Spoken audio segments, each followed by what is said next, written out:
Okay, let's see. Yeah, 291, 178 cash needed. Oh, yeah. So basically, they're breaking down, if you're going to get a loan, that's what it would end up needing to get into the deal for the loan purchase at 1.3. Look at this fence around this, this tree. That's trippy. Okay.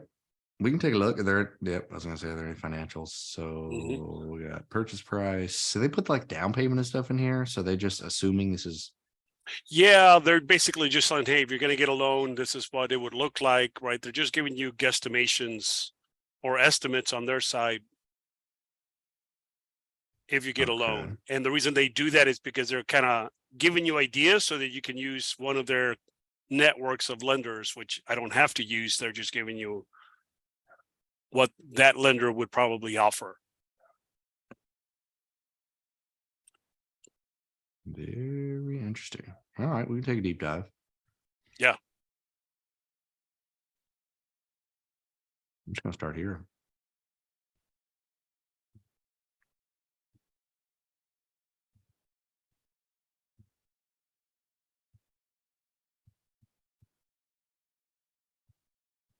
Have you updated the spreadsheet, by the way, or are we still using the one on the drive?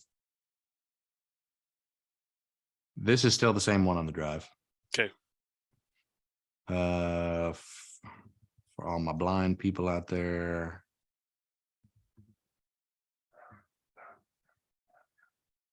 Anyone else have this weird like app thing off to the right side on your Zoom? It's like, look at all these apps you can implement. Maybe it's just me. Josh, if you hit the bottom on where it says a little word app at the bottom, that should knock off that little bar. The bottom where it says apps? Yeah, right at the bottom of your screen, Oh, like the control panel on Zoom. wow. Goes to show what I know about technology. Disappeared just like that. There you go. Ha! Appreciate it, Alex. Yeah. Appreciate you showing me. 1.3.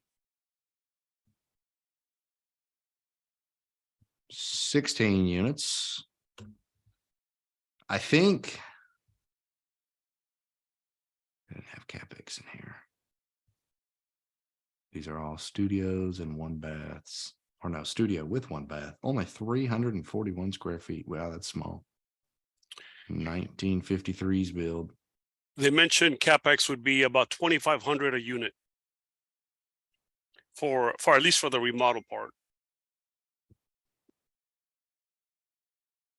Yeah, I guess they are pretty small, so not too much to be required. So 2,500 times 16. 40K. Plus any additional reserves. We can just use the standard rule of thumb of the 10% for Okay. 130.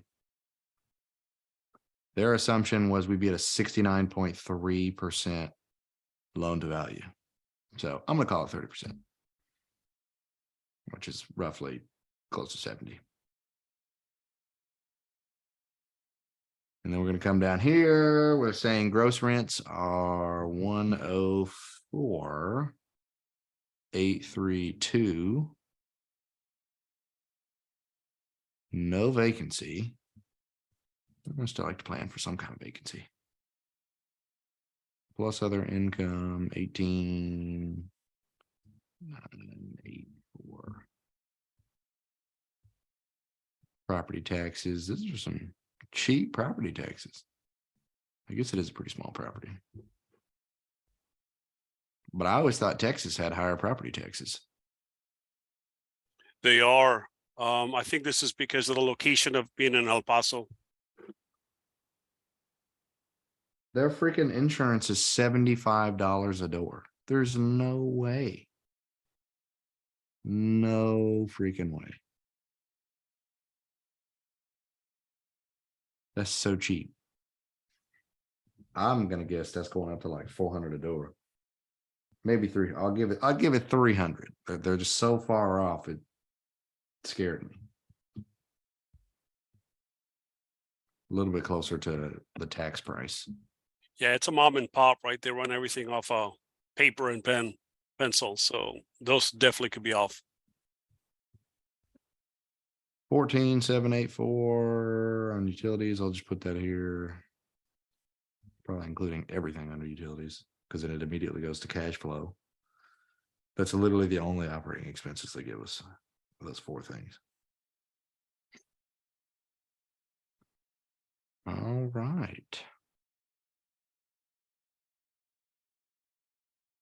There's our deep dive, fellas. Okay, we can see the other income. I can see where that's coming from. They really are assuming no vacancy, no loss to lease, no concessions. Find that hard to believe. They don't even have any repairs and maintenance. Do they? Or was that repair and maintenance? This is maintenance. Yeah. I put that under the management fee. Management fee probably is going to be about 9%. They're managing themselves, but I guess on our end of the pro forma, there'd have to be some form of fee. Mm-hmm. We can get away with no payroll because it's such a small asset.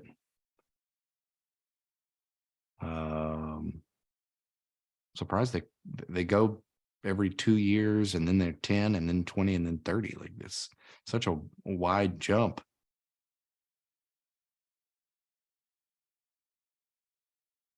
Okay, they're saying 2% increase every year on everything. So let's test it out.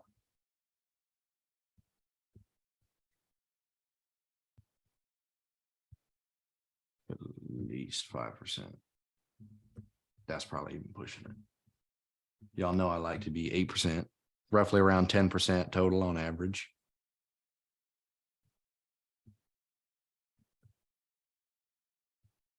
$4,800 at $300 a door on the replacement reserve.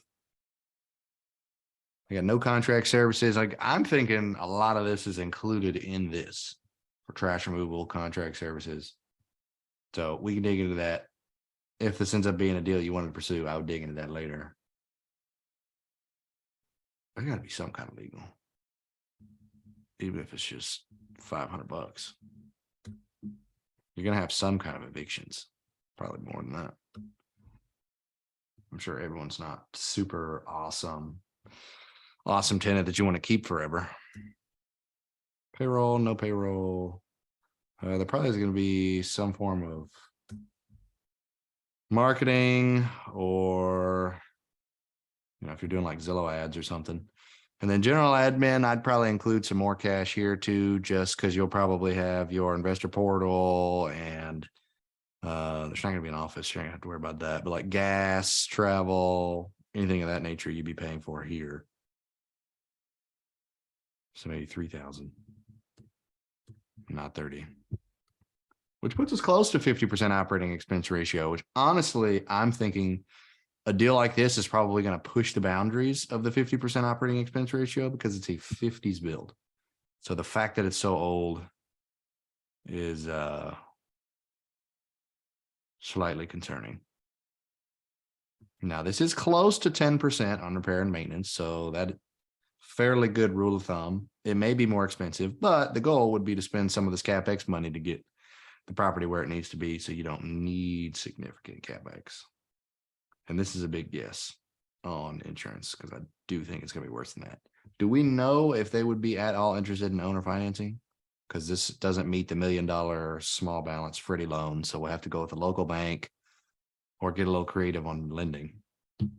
Yeah, I don't know about the seller file yet. If so, then the interest rate could be appealing. Otherwise, it probably won't be that appealing. And then we don't meet the debt service coverage ratio. So even just without going any further, this deal at this price isn't going to make a whole lot of sense. We're negative on cash every year. Our cash flow after debt service is negative. The interest rate's going to murder you.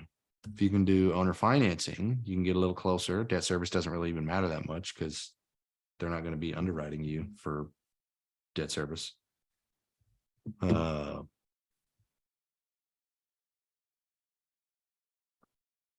Where would we need to be at the price? 1 million?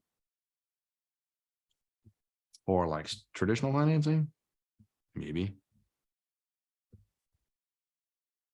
It still doesn't meet this threshold. It's gonna all depend on the bank, right? They're gonna give you that threshold of where you need to be. So you can put more down. You can try that. Still doesn't move the needle all that much. And then that's just gonna diminish returns now that you've got more equity in the deal. So maybe you do a 55% LTV. Now, if it's 1.2, 1.3, at least you're somewhat close there at $1 million. And now we can go in and we can make our assumptions on where we can be, which they just had us at a 2% increase. So I'll say 3%. That's kind of the industry standard, although of course things have changed slightly in the market, but keeping it at 3% with no pref payments. Let's finalize the rest of these numbers so we can tweak with everything else. But 10 grand on your SEC docs. It may be closer to 75 bucks a door since it's so small. Appraisal, I don't know what appraisals are like over there, but 3,500 seems legit for 16 units. Origination fees probably gonna be something. Always doing a cost seg, and remember, cost seg price kind of averages appraisal price. 5,700. What is that? 2,600 ish. Yeah. 20% down.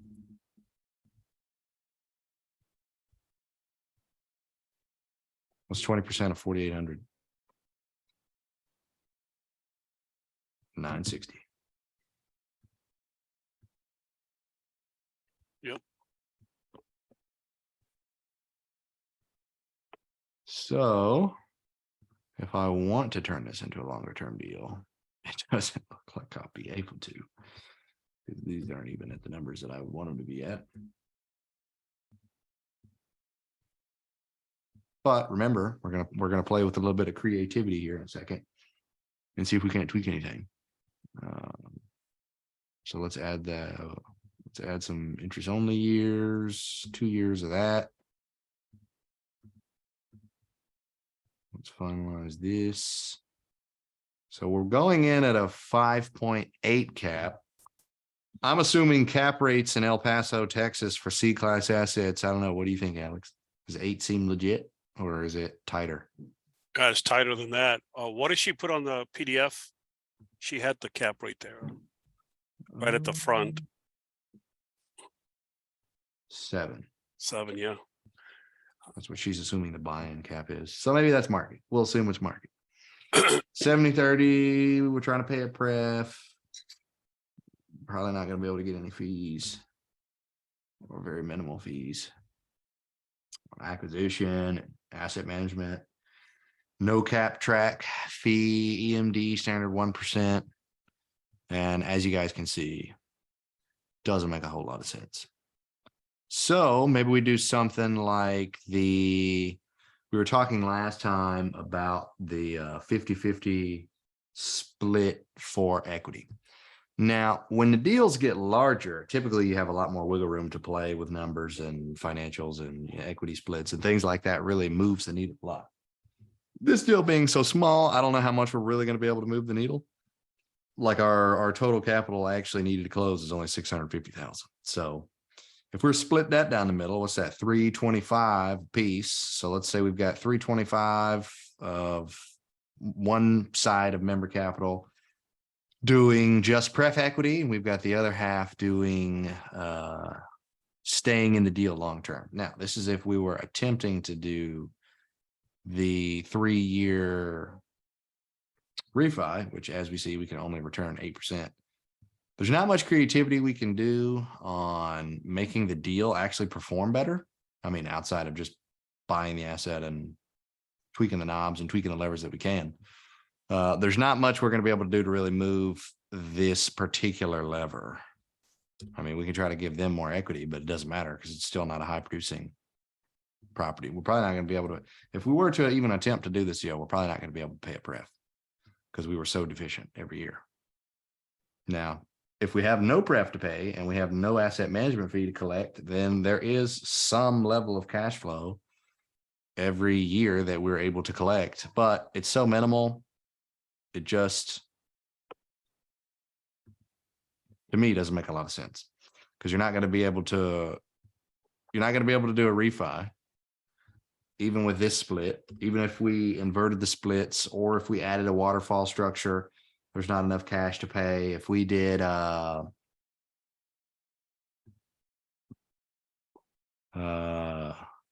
what's the other thing I'm trying to think of?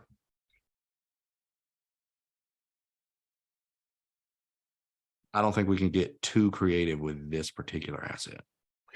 Hey, Josh, what if we ran it with a seller fi option at maybe 5% and not borrowing the money? How would that look? When you say 5%, you mean the Yeah. seller only financing Yeah. 5%? Yeah, no.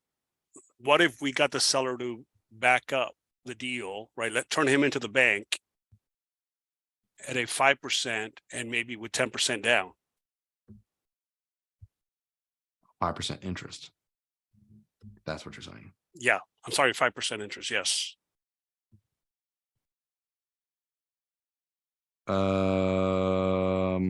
Doesn't do much, huh? Well, I did change the purchase price, so Yeah. I'd stay at the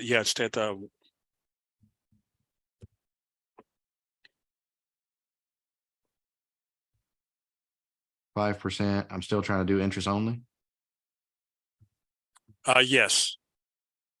My value add plan doesn't change. That I think the big thing with this deal is just there wasn't any value add. They only are saying you can go up 3% per year, which is really the long play because there's just not going to be much wiggle room for you. Now, the way that they had the pro forma, the way they had underwriting, remember, it didn't have all these numbers in here. They said there was just 3 things or 4 things they're paying for, and insurance was only $1,200. And I don't believe it. Like we're returning negative 95% at the refi at year 3. Because we're buying at $1 million, and then by year 3, the appraised value is only $883,000. Jeez. Because our NOI is 61,848. Let's do the math here. Let's make sure this makes sense. 61,848. Our going in NOI was 58,022. So we are still going up in NOI. But like the actual valuation, because this is assuming that we're buying at a 5.8 cap. So we are assuming that it'll be a little worse cap because we said it was going to be about a 7, which I fully believe it'll be that or worse in the coming years. So yeah, that actually looks worse, but it could have been partially because we also weren't paying down any principal. So maybe if we pay down principal, it looks better. Probably not that much better though. Now it's negative 86%. But it's also because we're only able to get a 70% LTV, whereas we're going in at a 90% LTV. So we just don't have a lot of equity to begin with. This is why lower LTVs give you a lot less risk on the buy-in.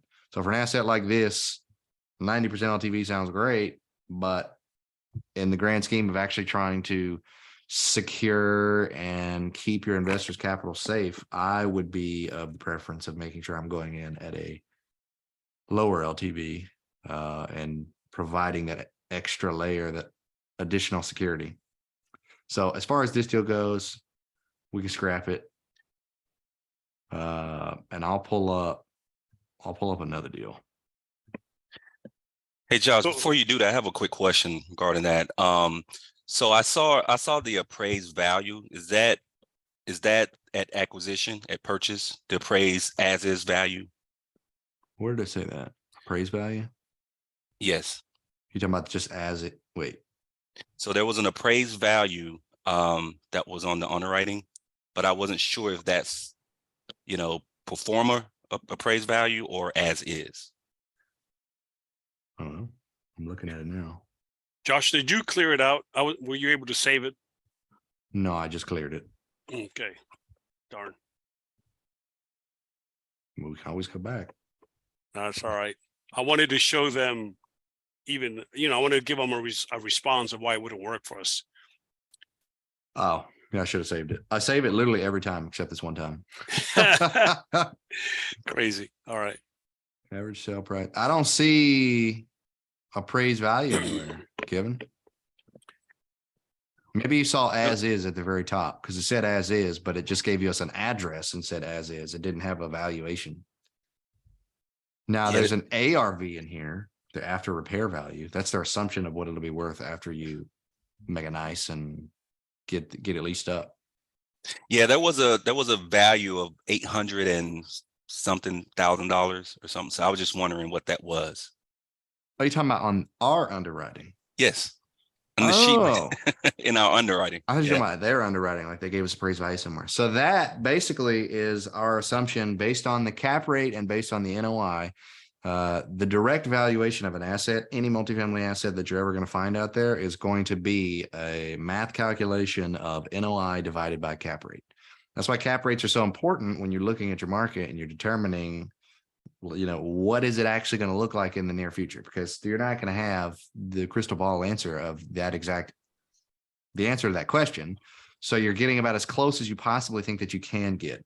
You don't want to be overly conservative because then you're never going to be able to do any deals and nothing's ever going to pencil. Nothing's ever going to make sense. Like I don't want to say, well, I think it'll be close to a 7, but I'm just going to slap a 10 in there because, you know, 10 could be the case and might as well be extra conservative. But you don't want to be too extra conservative because then that 10 cap is going to make it look like the deal's never going to pencil and it's never going to make sense and you're never going to put an offer on anything and never going to have a real estate portfolio. So there's a balance. And you want to get as close to that as possible while still trying to remain somewhat conservative. Now, if you guys remember the rule of thumb, at least before crazy COVID times and where we are today in this market, the rule of thumb was always to go up 10 basis points, which is just 0.10% per year that you hold on to the asset and your assumptions of where the cap rate's going to be at refi or at sale, if that was your goal. So outside of that, if you're not doing, if we're trying to get a little bit more realistic, like with that deal that we were just underwriting, it was a 5.8 that we were buying at. I would be hard pressed to believe we'll be at 6.1 in 3 years. I just feel like we're going to be in a worse position. Even the underwriting that they sent us said we would be at 7%. So might as well slap in 7% in there, see what that came out to be. And it didn't quite pencil. So we were taking the NOI number and the actual cap rate, our 7% of where we thought we were going to be. And it came up with that 883,000 number or whatever it was as our actual appraised value. Because that's what the appraiser is going to be looking at is the NOI and the cap rate.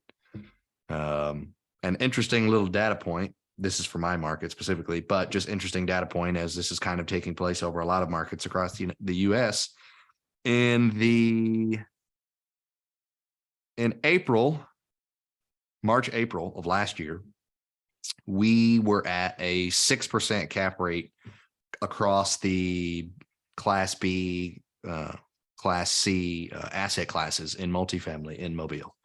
6% is what appraisers were appraising things at because we had an appraisal done, and this was in a podunk part of town too. So it could have been even better in like Midtown Mobile or in really popping town. But in Citronelle, Alabama, population 6,000 in the outskirts of Mobile, 6% is where things were coming in at as far as cap rates for the market. Literally, here we are less than a year later in January. And we just had an appraisal done on another one of our assets that actually was in the heart of Mobile. And the appraiser came in at a 7.25 cap rate. So now in less than a year, cap rates jumped up an entire 125 basis points, which is a lot for reference. That's a big jump for movement in the market, but that's just the way that it's been because of everything that's going on and interest rates. And now that it's significantly more buyer's market than seller's market, the cap rate has gone up that much. So that tells me that I need to continue to be conservative, right? Like I need to continue to assume that the cap rate is going to be higher than even that. So if I'm buying a deal today in Mobile, I'm going to assume that I'll probably be closer to an 8-ish cap rate, maybe even 8.25 in where our actual refi or something is. Kind of crazy to think that it's moved that much that fast, but that's where we're at. So as far as cap rates go, that would be my my suggestion. So Josh, if there's cap rate expansion that's occurring across, all of these different markets, does that change your assumption about the 10 basis point per year for your terminal cap rate? Oh, 100%. I was saying that's a baseline rule of thumb. Now, we can basically throw that rule of thumb out the window with where the market is today and assume that we just need to be a little bit more educated on that market specific data of where cap rates are actually trading at today. Like don't even look at a deal that sold 3 months ago, because that's old news. You want to try to find a deal that's sold as soon as possible, like yesterday would be great. And what was the cap rate of that? Like what was the actual purchase cap rate? And then there probably won't be public data of what the appraised cap rate is, but maybe you could try to find the broker that brokered that deal and ask them and they'll give you the information. I don't know. But what a lot of appraisers actually end up doing is they just take the sale cap rate of a lot of assets. It's kind of like sale comparables that they would use on a single family realm. That's kind of what the cap rate is. And it's something that we don't really have a lot of control over, which kind of sucks, but it is what it is. There still is definitely a lot more control with multifamily than single family. But that's the one thing we can't control is the cap rate. So that's also a massive lever that moves your valuation. Like if we were still at a 6 cap, let's just do some quick math just to give you a reference point. If we were still at a 6 cap with the asset that we have, I think our NOI was 150,000. So at 150,000 NOI, let's see, I'll divide that by.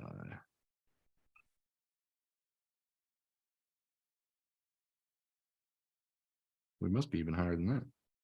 Let's do 200,000. Yeah, 7.25%. So we're roughly at about 200,000 NOI for this asset. So at 200,000, I take that number and I divide that by 7.25%, the cap rate he assumed. That gave us an appraised value of about 2.75 for this asset. Now we bought it for 1.5, so we were happy with that evaluation. But if it was a 6, then I go back and I say, okay, 200,000, I divide that by a 6 cap. Suddenly the valuation of my asset is 3.3 million. So I've, without any movement or, wrongdoing of me, my valuation of the asset from just literally 6 to 9 months ago to today moved by about $600,000. Now, granted, I didn't have the same NOI as I have today 6 to 9 months ago. So technically it didn't move that much. But if I had the same NOI, that's how much it would have moved in its actual current value just based on cap rates moving. So that's why the cap rate is such an important number and why we need to focus a lot of attention to it when we're assuming what it's going to be at either the refi or the sale. The sale is going to be very important. It's going to be going to vary depending on if we're specifically looking at sale, because sale is going to depend more on the actual buyer pool market of that area. You're still going to want to come at least somewhat close to that number, but you have a little bit more wiggle room and flexibility, and the market's a little bit more forgiving. But if you're trying to refinance, you have not a lot of wiggle room because it's going to be directly the appraiser that is going to make that determination. That's going to send that off to the bank, and the bank's going to say, okay, there's the value of your asset. Here's what I can give you based on this. And you can make we've actually negotiated with appraisers before and got, valuations moved slightly, but not by, $1 million or $600,000. So definitely a number you need to pay attention to. Yeah, I've been talking to a lot of operators in my market, and majority of them are actually pivoting from their current business model or plan from Class C properties, and they're looking for Class B now because of that same issue that you just mentioned, the cap rate expansions. I think Class B and C are still going to be highly viable. I mean, you think about where we're at. A lot of people think there's an affordability issue right now, but there really isn't. There's more people moving in to locations than there are people moving out, specifically in apartments. I think I read you guys the statistic a couple of meetings ago about some interesting data points that I had found on that exactly. But I think C class, because we have a couple C class assets and they're still performing very well. There's not much shift there. There's not much change there. And if I find a really good C class asset that I like, that I can actually buy at a good price, then I'm probably still going to acquire it. I think more so it's just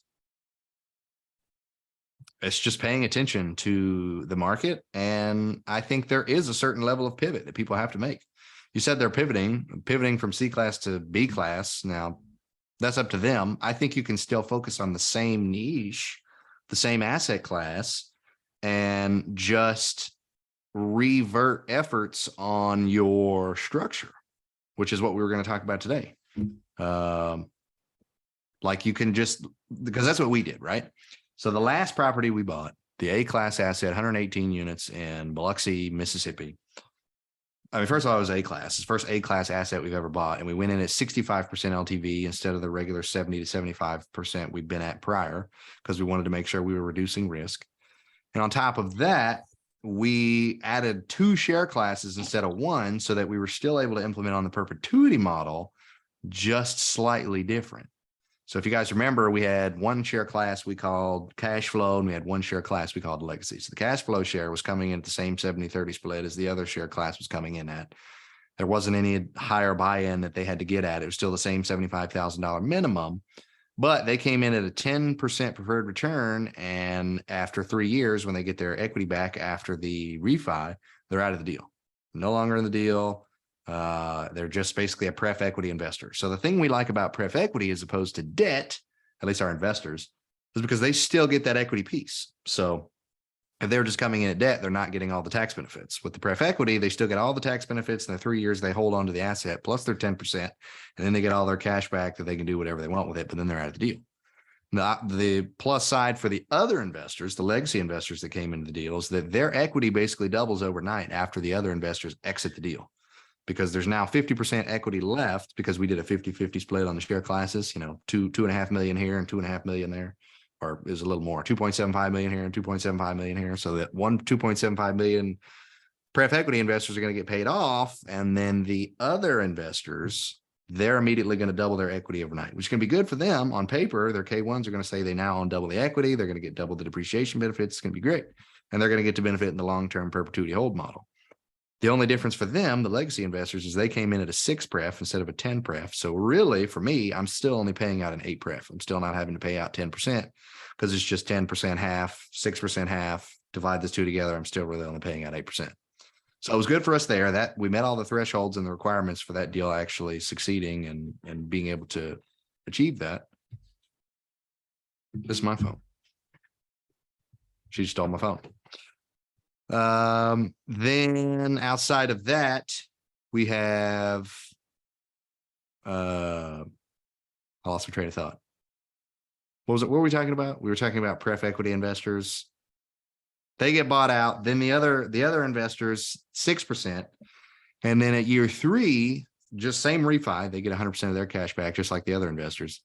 And then they get to stay in the deal. So they actually get to benefit in the perpetuity model. Like the explanation of what the perpetuity model actually is, they get the 30%, pro rata share of cash flow indefinitely for the next 20, 30 years while we hold on to it. And then the rest of the cash shifts 70% in our favor. Now, the benefit to them also, not only there's their equity double, but their cash flow is going to double too, because now that they have double the share of what they initially came in at, their cash flow, whereas it would have been 1.5% or 2%. Now they're getting like 4%, because those other equity investors that left, someone's got to fill that equity role, and all that extra additional equity goes to the rest of the LPs that stay in the deal, which is going to be those legacy investors. So it was a very unique way to structure it.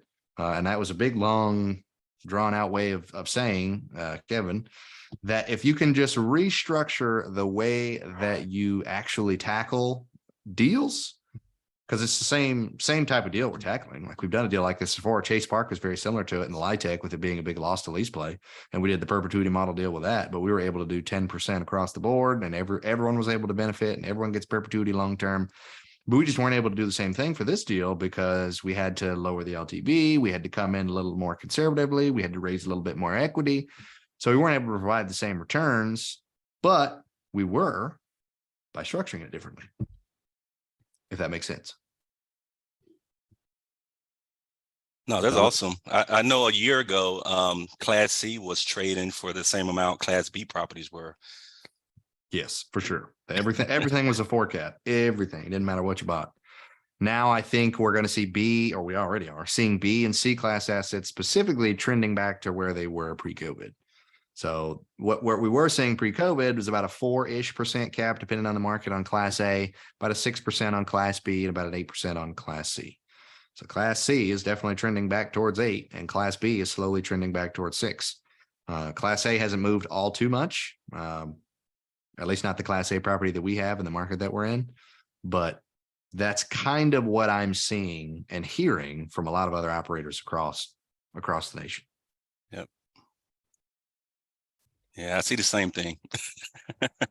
That's why I was wondering, does it make sense to just get a better asset in terms of vintage and class, and you're paying, pretty much what you paid last year or 6 months ago?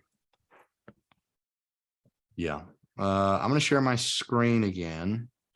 And this is what we went over last call, but this is going to be like part 2, right, of this. And basically, I just wanted to explain some of these things again. So instead of just going through and explaining it like I did on the last call, what I want to do instead is I want to see, does anyone have any questions on any of these structures? So we're going to start with one. We're going to work our way down. Does anyone have any questions about the straight split, a standard, industry standard, 70-30 LPGP split, 5-year sale? Is that confusing to anybody? Speak up now, forever hold your peace.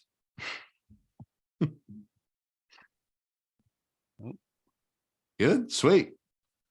Glad that it is easily understandable. All right, what about a preferred return? Does everyone understand what a preferred return is, how it functions, how it operates, the different types of things that you can do with it, the fact that it's kind of like a guarantee, but you can't ever really say guarantee. It can be cumulative or non-cumulative. It can be compounded or non-compounded. It can be used to pay back investor principal, or it can be not, and it can just simply be icing on the cake, which is what we like. Does that make sense to everybody? Hey, Josh, on the preferred, is it primarily only for your accredited investors, or can it include both accredited and sophisticated? It didn't include anybody. It can include anybody that you want. And if you do a bunch of different share classes, you can structure it differently. Like I was telling you that we did on our most recent deal. Sure. Where one share class got 10% and another share class got 6%. You can do different buy-ins too. We kept it the same at the $75,000 minimum, but you could do like they have to put a higher minimum down in order to get the higher pref. So it could be like a $50,000 minimum for a 6 pref, but you really want a lot of people coming in at the higher amount, just to entice people to invest more and be able to raise more cash.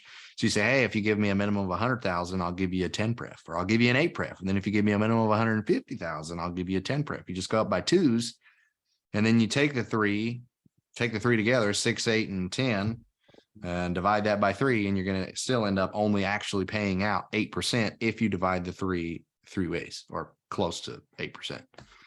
So as long as your deal is producing at least 8%, you can still give all those investors all those levels of returns. Makes sense. Yeah, it could be anyone. Hey, Josh, say you have the 6% legacy investors and the 10% debt investors. What if you only hit like a 5% return? Who gets paid first typically?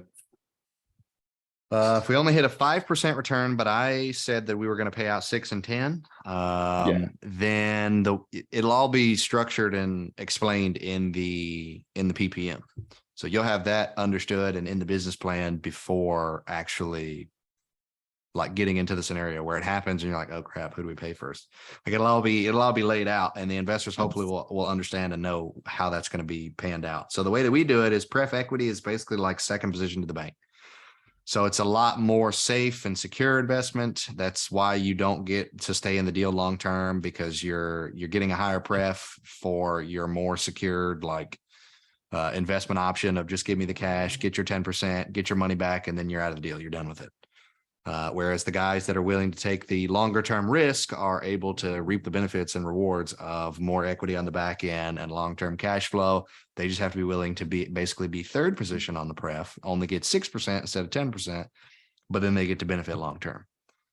So the way that we structured it is that the pref equity investors got their 10% first, and then it would flow 6% to the other investors. And that's when the cash flow would split 70-30. Although with the way that we structured that deal, we didn't have any waterfalls like we did with the RV park. So we don't collect any cash flow. And they're not going to collect anything over their 10% and 6%. If we do make extra cash on top of that, we're just going to set it aside in a separate bank. Wait till year or same bank account, but divvy it up and separate it as extra, additional cash we'll put towards something else. Put towards paying back principal, so that at year 3, when we do the refi, if for whatever reason we're shy on the refi, we can use any of that excess cash to pay back investors. Or if we're not shy, then great, we just have more money. Awesome. Thanks, Josh. Anyone else have any questions about a preferred return? Or creative ways to structure it as you're thinking about how can I implement a pref in my deals? No hands. All righty, on to the next one. 3 to 5 year flip. Did anyone have any specific questions about this? So this was kind of like the straight split. Straight split was just basically explaining what this like industry standard actual equity split is. The 3 to 5 year flip is really just telling you that we're going to be doing the industry standard of the equity split, but it's going to be a 3 to 5 year actual flip. So as of the time of this recording in January 2023, this kind of investment structure is kind of fading. Longer term holds are becoming more normal. Is it because of the high interest rate in the market? It's because of a lot of factors. That's definitely a big factor because the higher interest rate is really not allowing a lot of buyers to be interested in investing a lot of equity into deals. Like since the interest rate has gone up and equity or capital has become more expensive, is basically what that interest rate going up means, is the capital is more expensive. It's preventing a lot of people from being interested in spending the money and buying these kinds of deals.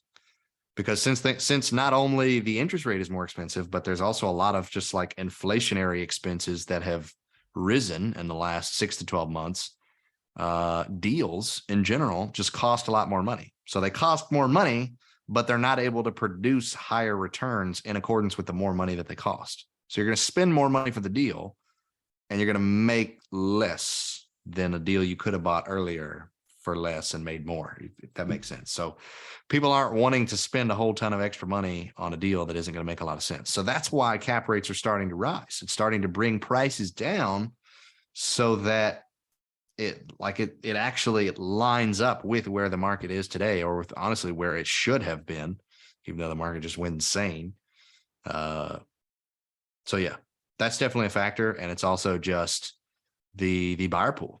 Like because of interest rates, the buyer pool is very low. It's very much a buyer's market right now. And so if you buy a deal and your entire business plan is that in 3 to 5 years, you're going to sell it, nobody has any idea where the market's going to be in 3 to 5 years. So if you're telling all of your investors, your assumption is you're going to sell it and make all this money, I don't know about you, but I'm not believing anybody that's telling me that. Because I'm like, I don't know where the market's going to be in 3 to 5 years. I know you don't know where the market's going to be. You don't know anything more than I know, right? They know the same thing of what could potentially happen in 3 to 5 years. And that's just not how I'm betting my money. I'm betting on the longer term play, because statistically proven, the longer term plays, the longer you hold on to real estate, the more forgiving it is, the more opportunity and the more benefit you actually have. So just yet another reason we really enjoyed the perpetuity model, even though it wasn't the most profitable in the years that everyone else was making a ton of money in the last 2 to 3 years. Now we look like geniuses because we still have all those same assets. We didn't sell them like a lot of people did. And we've got this real estate that in the next year or two, when we do execute on a refi or whatever we end up doing, wherever the market is, we'll have the ability to be collecting 70% of the cash flow for life. So we definitely played the longer term play, but that's just what's beneficial right now.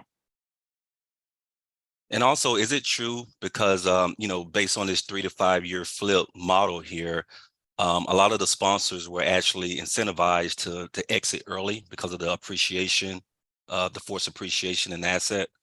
Is that one of the reasons too? You talking about the last couple of years, like why people did this model? Yes. Yeah, the market was insane. I mean, if you bought in March of 2020, right when COVID happened, and you sold a year later, you easily 3 to 4x'd your investment. Like that's how fast the market rose. depending on the market that you're in. Not every market was that appreciable, but most markets were like piping hot. Like the deal that we bought, the Citronelle Square, the first deal we ever bought, we bought in December of 2020. Is that right? Yeah, we bought in December of 2020. And at the time, the cap rate was almost 8%. It was like 7.8% was the going in cap rate, or was like the appraised cap rate. We sold that deal 16 months later at a 6 cap. Like that's what it appraised for. And that's what we sold it at. So that's how much the market boomed in such a short time frame. And that was in an extremely tertiary market, mind you. Like I was extremely shocked that it rose that much, because Citronelle, Alabama is like population 6,000. Richard, you know what Citronelle is like. It's like a non-existent town, and it boomed. So I was extremely shocked. And that just let me know that if that little small town's booming, the whole US is booming. So I would say that's the reason. Now, the one thing I will say before we move on to the next one, if no one else has any other questions, is just this last little paragraph here. This type of model is good. Now, it's not good right now. Again, I don't recommend that anyone jump into a 3 to 5 year flip right now. But when the market does start shifting a little bit, or even today, if you were to buy a deal today, you don't necessarily have to hold on to it for a really long time. You can choose to sell it if you want to. You're the GP. You can do whatever you want. But this type of model is good when the market is in a little bit of a better place. And it helps GPs really get the ability to say that they've gone full cycle on a syndication, which really is a common question among higher net worth individuals when you're going out and raising cash. They want to know, have you gone full cycle? If so, what were the projections versus what actually happened? What are the actuals? They want to know all those things. So we just so happened to, honestly, I consider it luck, but maybe it was a little bit of planning and execution. But we just so happened to be able to go full cycle and execute on 2 syndications while the market was hot.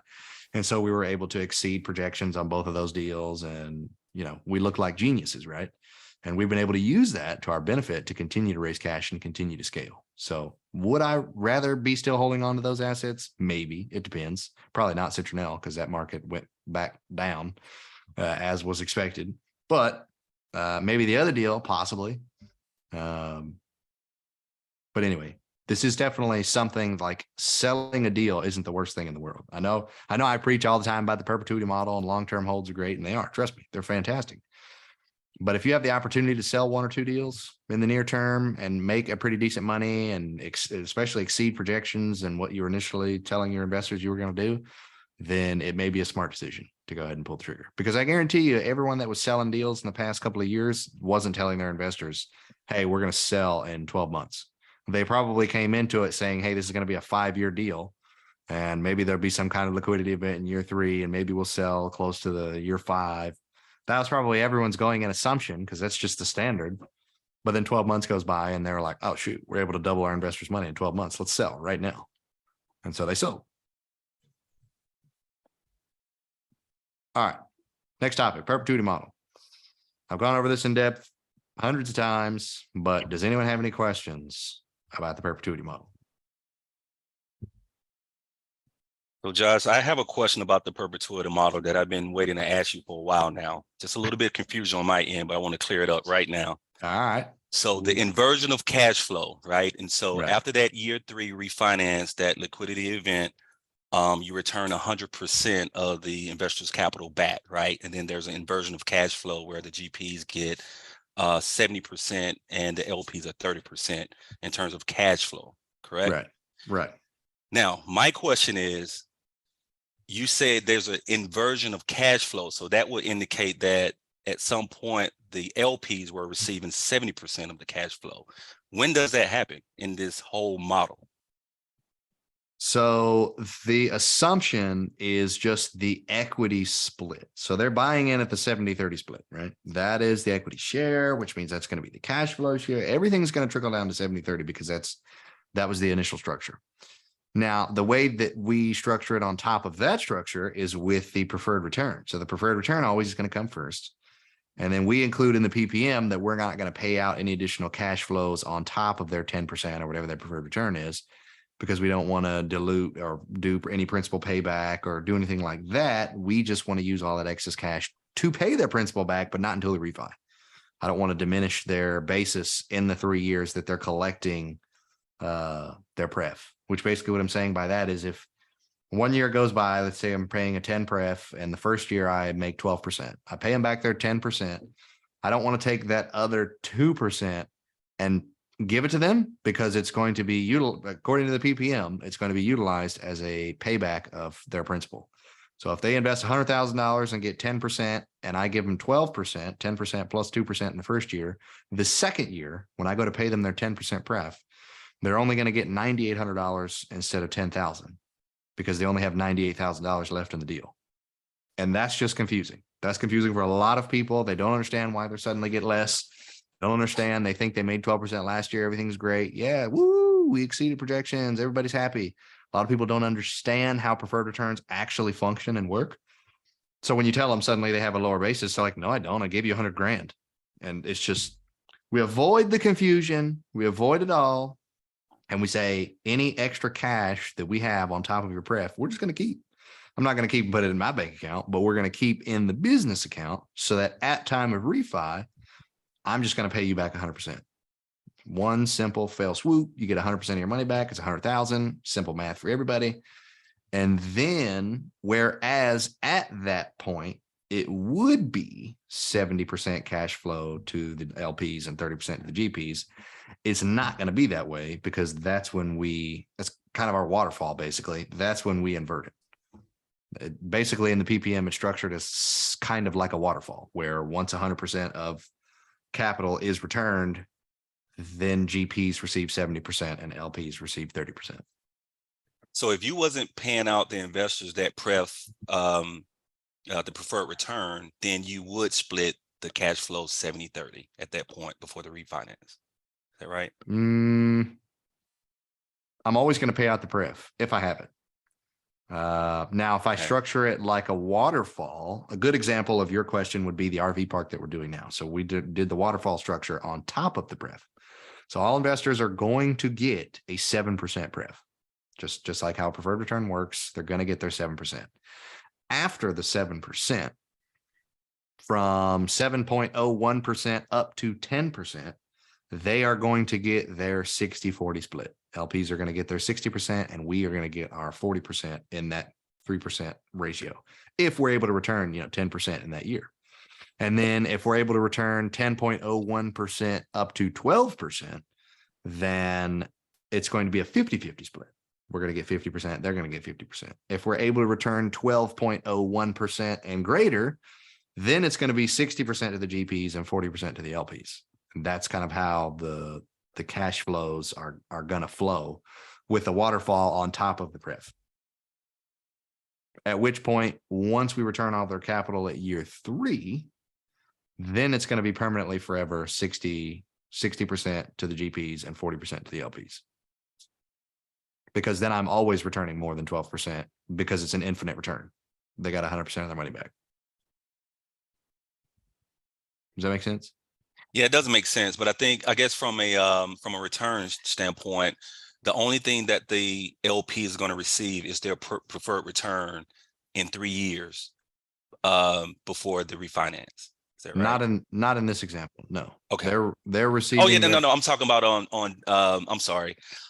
the Chase property. Yeah, Chase Park and just the standard perpetuity model. There's just a pref and nothing else. Got it. Okay. And then with the RV, you included the promoted interest for the waterfall.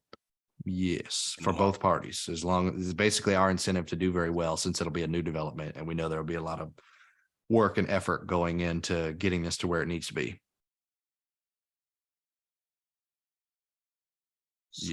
Sweet. Anybody else have any long-standing questions about the perpetuity model?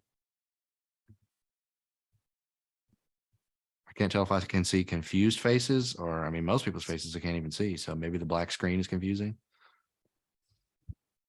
Hey Josh, it's Oliver. What's up, quick man? question. Hey, how are you? And by the way, hi everyone. I'm new to the group, so. Oh yeah, but before we go any further, Oliver, take take 30 to 60 seconds, briefly introduce yourself, tell us like just a little bit about your background, and then tell us what you're looking to get out of this mastermind. Sure. So hi everyone, I'm Oliver Davis. I'm originally from France and Paris, and I've been in the US for 8 years. So I'm a real estate developer and investor, meaning I used to be a project manager working for several developers for about 8 years. So I'm used to working on big ground up development deals, from a, I would say, employee standpoint. And I started doing some deals on the side, and now I'm doing my own deals, and I quit my job a few months ago. So I currently have 2 active deals. I forgot to say I live in Berkeley, in the San Francisco Bay Area, California. And so my strategy is adding basically what's called accessory dwelling units. Essentially, they're homes, adding homes on existing multifamily properties. So it's a mix between ground up and existing multifamily. And the cool thing is I'm actually able to add housing in a very constrained market. So anyway, what I'm looking to get from the group is, meeting like-minded investors. And, as I mentioned, although I already know a little bit, it's, from the technical standpoint as an employee, it's very different being an entrepreneur. So I'm really looking to learn, all the tools that I will need as an entrepreneur to build my business and scale it. And also very interested in learning more about the creative deal structuring. Whoop, So whoop. that's for me. Yeah. Sweet. Good to have you, Oliver. Excited. Thanks, Did anyone, Josh. did anyone else have any questions? Actually, you Um, did, Oliver. You had a question. So I had a question. Yeah. So this structured the I guess perpetuity model with the not the waterfall one, the regular one. The fact that you invert the GP and LP portions, is that just one creative structure that you guys are doing, or would you say that's industry standard? Because I understand with the waterfall, but I was not aware of this for just the regular structure, and then you invert. Yeah, no, I'd you know- say waterfalls are probably a little bit more industry standard. There's a variety, a lot of different ways you can structure a waterfall, but the inversion of cash flows is highly irregular to the industry. It's something that we just kind of, I can't say that I like coined it or developed it. I'm sure there's someone else out there in the universe that has come up with this long before me, but I have yet to find anyone in the multifamily space that's syndicating, that's utilizing this exact model. So that's why we kind of call it the perpetuity model. It's kind of a little model that we like to do, and we've done it on every deal we've ever done except for the first 2 that we did. And so that inversion of cash flow is very unique, to answer that question.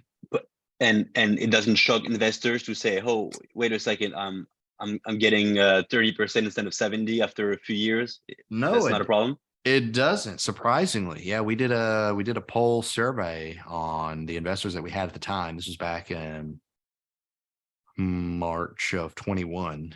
We did a poll to determine whether or not this was going to be something like a structure that we were going to be interested in, the longer term and the cash flow split changes and everything. And we just looked at the 2 models between kind of that traditional 3 to 5 year flip at the time, which was extremely popular, called the traditional syndication model, versus what we were pitching, which we coined as the perpetuity model. And we just sent an email out to everybody. We probably had about 400 people on our list at the time. Only about 200 people really responded. Just kind of clicking yes or no, like which one would you be more interested in, which model? And out of the 200 that responded, about 90% of the investors were like, yes, I'd be interested in the perpetuity model. So for us, for our current existing database of investors, that was an extremely interesting data point where we were like, all right, this is something that we need to try. Let's try to raise for it. Let's see how much interest we get. Let's see how well we can execute on this, because we know we like longer term holds. And my other 2 business partners have been in the business for like over a decade. So they like long-term holds with other deals that they've done. And they're like, why not hold on to a larger deal long-term and ultimately get 70% of the cash flow?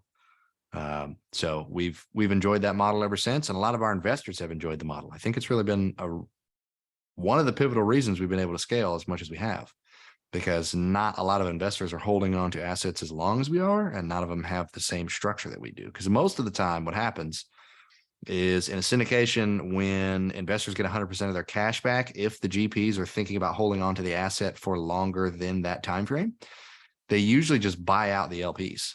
So the standard is that if I give you 100% of your cash back, you're not in the deal anymore. Just like the pref equity investors. It's like, okay, I got to give all your money back. Bye. Have a good time doing whatever you're doing, and I'll just keep 100% of the equity and cash flow indefinitely. So instead of taking 100% of for ourselves and being stingy, we were like, let's at least keep all the investors in it, but just give them 30% instead of 70%.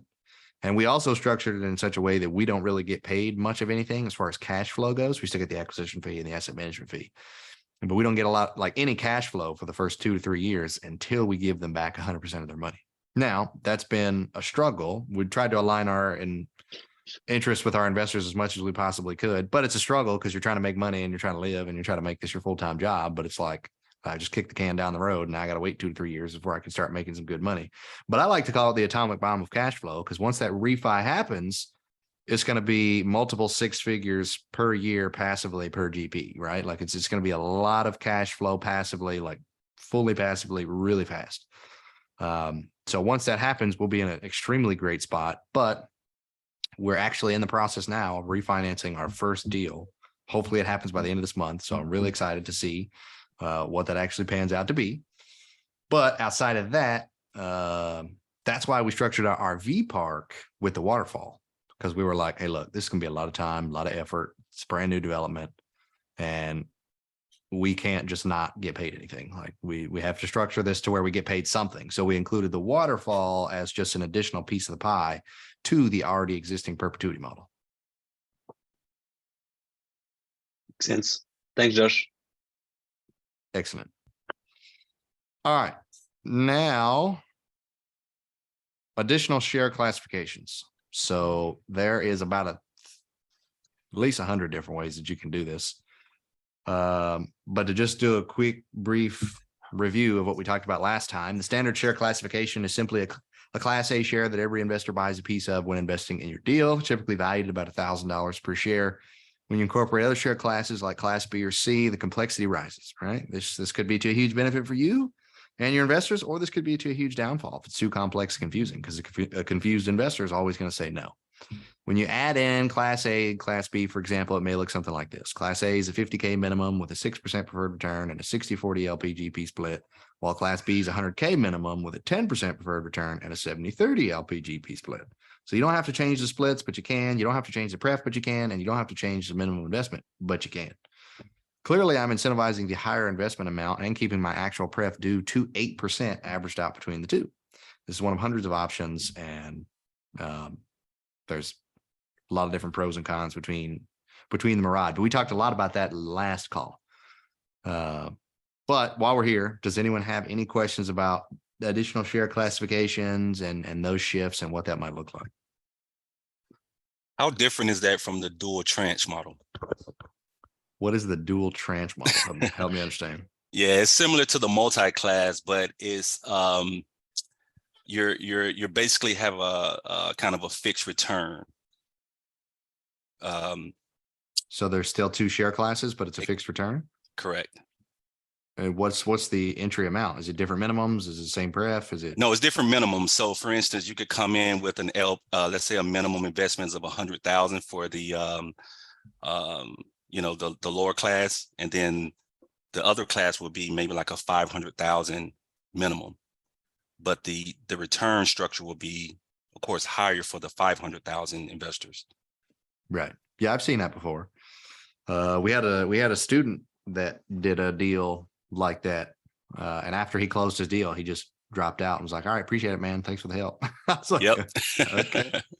But he had his structured like that. And yeah, I would say it's very similar to that. So just the different share classifications that you can do that can incentivize different things and entice different ways. And again, allow you to be able to pay out the pref that the asset can actually pay while still being able to pay out a higher pref to certain tiered investors. That was one of the main reasons we really wanted to do different share classes on our Class A asset. We have a lot of investors that were really enjoying the 10 pref we were paying on all of our perpetuity deals. And we were like, if we do this deal and say we're only going to pay an 8 pref, there's going to be a handful of investors that just aren't interested. because for some reason that extra 2% plays mind games with them. And once they see that it's double-digit yield returns, they get super excited and give us their money. So we're like, we still need an option of a 10 pref. So it's not like we can force this deal to produce more income than it's already producing, other than just acquiring it and trying to do the best that we can. But if I'm trying to remain conservative, how can I actually project that I can pay that out without actually changing my financials? And so that's how we came up with the 2 share classes. So then we had all of our investors that really liked the legacy perpetuity long-term model that got to benefit in that. They just got a lower pref. And then we got all of our investors that really liked the 10% return that just didn't get to benefit in the long term. So you could do either or you could actually do both. That's another thing. So you don't have to necessarily say that one investor can only be in one share class.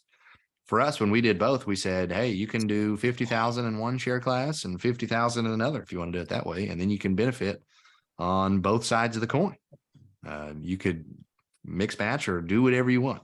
It's really up to them on what they want to do. You just had it structured to make sure that you could keep both different kinds of investors happy, was how we did it.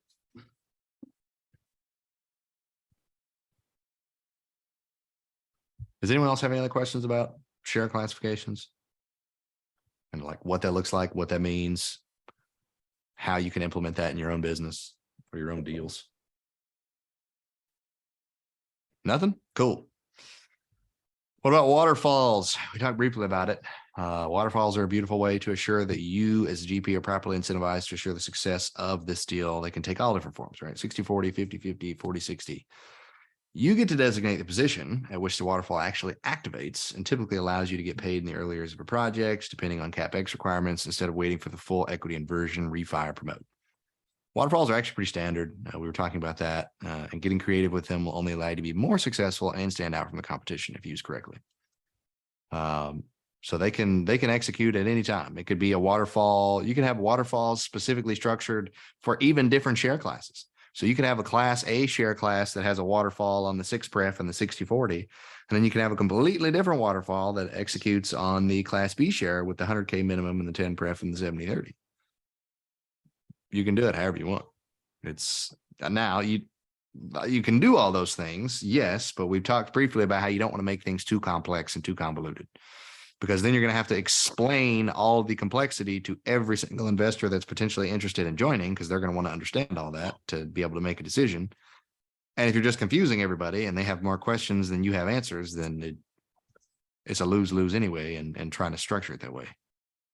So it's an option, but try to still make it as simple as you possibly can while making it beneficial for everybody. Now, waterfalls, in most of the time, waterfalls are fairly straightforward. A lot of people understand what that means when you explain it to them, but some people don't. So trying to keep it, because you can get really creative with the waterfalls too, trying to keep it fairly simple, I would say, is going to be more beneficial for you than not. Was there any other questions on that? Waterfalls? Sweet.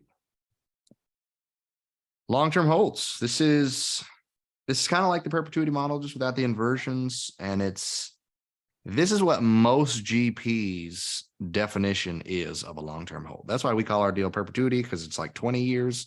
But most people, when you hear a sponsor or a syndicator or someone say they're doing a long-term hold, they're probably talking about like 5 to 10 years. And they become much more normal in the last 6+ months. They typically have some form of liquidity event in year 3 to 5, some kind of refi, some kind of payback of initial principal capital. Because another reason that a lot of syndicators weren't utilizing any kind of long-term hold is because a lot of investors like to have some form of an exit. So this way they were able to hold the deal just a little bit longer and still provide some form of exit, not a sale exit, but at least their cash back. So they're holding a little bit longer and providing them equity back at around year 3 to 5. Having entered into the deal with some kind of bridge debt and hopefully some good cash flow after the liquidity event. I've seen multiple share classes and preferred returns be implemented here as well. There's a lot of creativity I've seen people implement with long-term holds.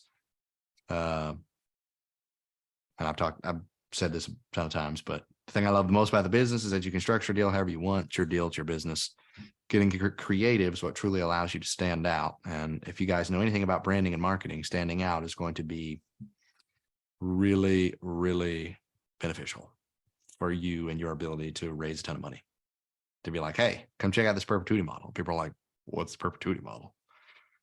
I went to a conference once, an in-person conference. It was the MFIN Con in summer of last year in Charlotte. And I told one guy, he was asking about our deals and what we do and just, you know, the good old networking in the hallway kind of convo. And I told him about our perpetuity model, just explained it to him a little bit because, you know, everyone's curious when I say we do the perpetuity model, I can take as that. After that conversation, this was like day 1 or 2 of 3 or 4 day conference. Like every day, at every break, eating lunch, eating dinner, he's hunting me down in the hallways. He had like talked to everybody he could talk to about that model. He became like my own personal little minion marketer, telling everyone about this perpetuity model because he was so excited and thought it was the coolest thing ever. And like, he just couldn't wait to dump his money into this kind of deal. And he introduced me to like at least 10, 12 people that had capital at that conference that were interested in investing and liked the perpetuity model because he had explained it to them already. And then he just made the connection between the two of us. And then boom, I had more investors that were willing to invest with us, all because my model was different than probably every other sponsor at that conference. So being different is usually a good thing. You don't be too different, but being a little different is usually good. All right. Did anyone have any questions about the long-term hold? No? Excellent.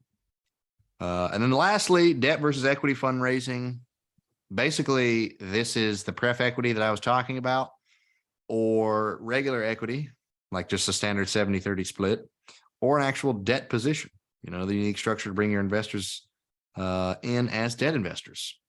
These are very unique structures and allow you to retain 100% of the equity for massive gains. Now, the drawbacks is that not a lot of investors are chomping at the bit for these types of deals. The ones that are usually harder to find and have specific goals they target that will need to be met in order for anyone to be interested. But my business partner actually did a deal like this before and was hugely successful in a single family portfolio asset, which we talked about briefly last week. So I won't jump into that again. But there's pref equity. There's basically what you may call normal equity or regular equity, which is that, you know, standard 70-30 split. And then there's debt. So it's the option to bring investors in as a debt investor. So they just get like an interest rate. And that's it. Then once they get, just like a bank, once they get paid back, they're out. And since they're a debt investor, they don't actually get to benefit in any of the equity or tax benefits or anything like that either. It's literally just kind of like a loan that they're giving you for your deal. And then the pref equity investors, they get their preferred return, which of course is basically the same thing as the interest rate, but they're still equity investors, it's pref equity. So they still get their equity. They still get tax benefits. It's a little bit more of a beneficial way to kind of do debt without actually doing debt, because then they at least still get equity. It's a little better way to incentivize people. That's what we did in that last year I was telling you guys about the Class A asset. And then of course there's straight equity, regular equity. Does everyone understand the differences between that? And anyone got any questions?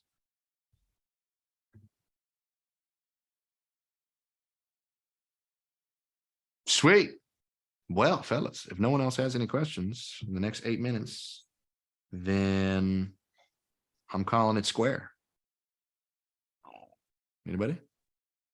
Dead silence. All right. No, Cool. I'm sorry, Jess. I was trying to get off mute.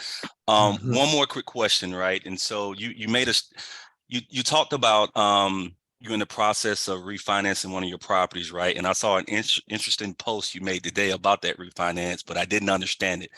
We got about 6 minutes. Do you want to just explain what that means and how you were able to refinance with secondary financing?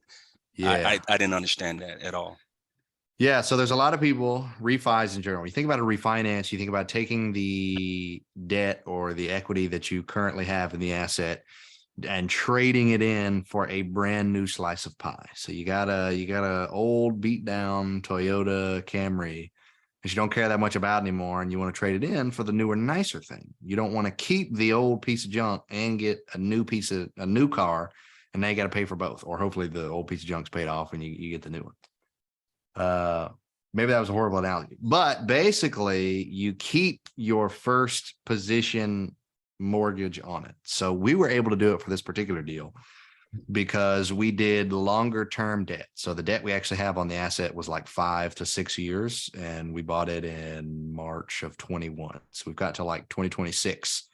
It's only 2023. We're like, we've still got a handful of years left on that first position, and we're thinking about refinancing, but the interest rate we got to have on it is like 3.7%. So we're like, I really don't want to exchange this for like the 7.5% that the market's at right now.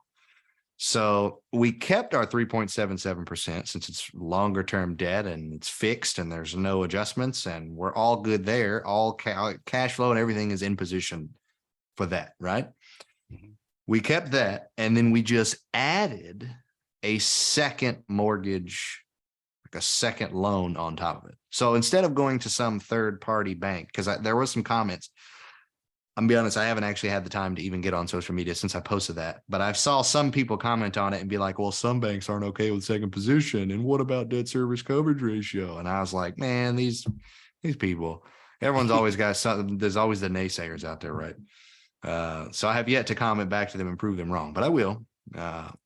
So for this particular deal, we were able to go back to the same bank, and they were willing to put a second mortgage on the property because they already have first position. So they're not worried about like not getting paid. They know they're going to collect first position and they're going to collect second position.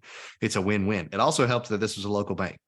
So yet again, local banks coming in to save the day, right? Creativity, just local banks just breed creativity. I'm telling you. But anyway, we went to them. They gave us a second mortgage position. The second mortgage is yet to be determined. We're still trying to get a firm number because they're still finalizing their freaking due diligence. The suspense is killing me. But we think we're going to get about a $700,000 loan from the second position, and that'll more than pay back 100% of initial investor capital, and that'll re-up our hopper for CapEx and reserves, and there'll probably be even some extra cash flow left over for us to get paid. And so the benefit there, the reason I posted that, what the true benefit is of the second mortgage or the line of credit even, because that was another really creative structure that the bank was like, hey, we could do a line of credit for you. And I'm like, that's crazy. I would have never thought about that. But they ended up doing a second mortgage. The benefit of this is that this new $700,000 loan that we're getting on the asset, yes, it's adding debt, but we were already going to add that debt anyway because we were going to do a cash out refi at first mortgage loan amount plus second mortgage loan amount. And it was going to be a total of, call it $2.5 million that we were going to get as one loan at 7.5%, right? So instead of doing it that way, we keep our, call it $2 million loan or $1.5 million loan. We keep that at the 3.7% that it's at, fixed rate. We're looking great. Mhm. And we only add the additional $700,000 loan at the higher interest rate of 7.5 or whatever that the interest rate is going to end up being. And so we're only paying higher interest on a very smaller amount of capital instead of paying a higher interest rate on the whole debt stack. So that's why it was beneficial. That's why we decided to go that route instead of just doing an entirely new refinance on the asset. Does that? Yeah, that's sweet. I followed that. Yeah, maybe I didn't explain it well on social media, but that was it. Josh, Got it. what was the total LTV? What was the total LTV once you add that second loan? I think they said the highest we could go was 75%. So we're going to be about 75% LTV. And that also met our 1.2 debt service coverage ratio. So that's what some people were like, well, what about these things? Like if they do the math, if they go with the local banks, they go with the good options, right? And then they can do the same thing we're doing. I'm just trying to tell the world about all the great things that we're doing because they too can do the very same thing if they just put in the effort and have the right conversations and execute. Because a lot of people seem to think that there's only like traditional ways to get things done. And they're like, oh, the traditional ways don't work. So you can't make deals happen. So I'm just not going to buy. But opportunities are still there. You have to pivot when the market pivots. You have to shift when the market shifts, which is why we changed our deal structure and our model structure, which is why we were talking about it today and Monday. Does that second debt balloons at some point? What are the terms on it? It's the same terms as the first position.